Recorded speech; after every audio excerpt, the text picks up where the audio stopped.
Birinci qrup RK istiqamətində yaxşı ixtisaslar çoxdur.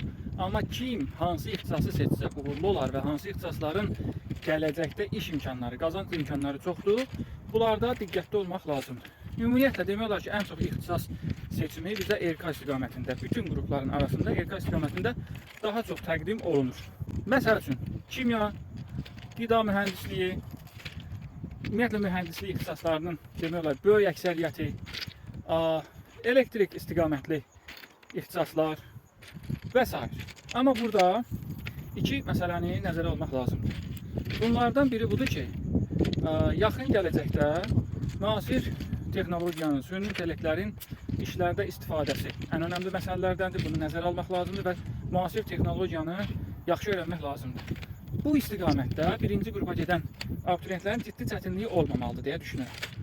İkinci məsələ budur ki, abituriyentin bacarığı və gələcək planlarına uyğun istiqamətlər olmalıdır dəyərli dostlar. Məsələn, qida sənayesində və yaxud da kimyada, laboratoriyalarda işləmək üçün lazım olan bacarıqlar fərqlidir. Mühəndislik, tutaq ki, inşaat mühəndisliyində işləmək üçün lazım olan bacarıqlar tamamilə fərqlidir.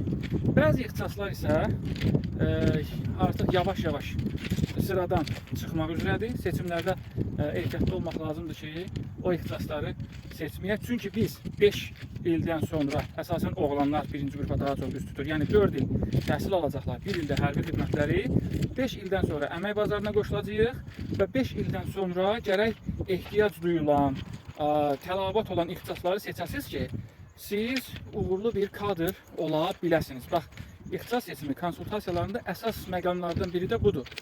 İndi yox, 4 ildən sonra, 5 ildən sonra mən əmək bazarına qoşulanda hansı ixtisasa tələb olacaq? Bunu da aydınlaşdırmaq lazımdır. Konsultasiyalar üçün də hər bir kəs müraciət edə bilər. Nömrəmiz əsas səhifədə var.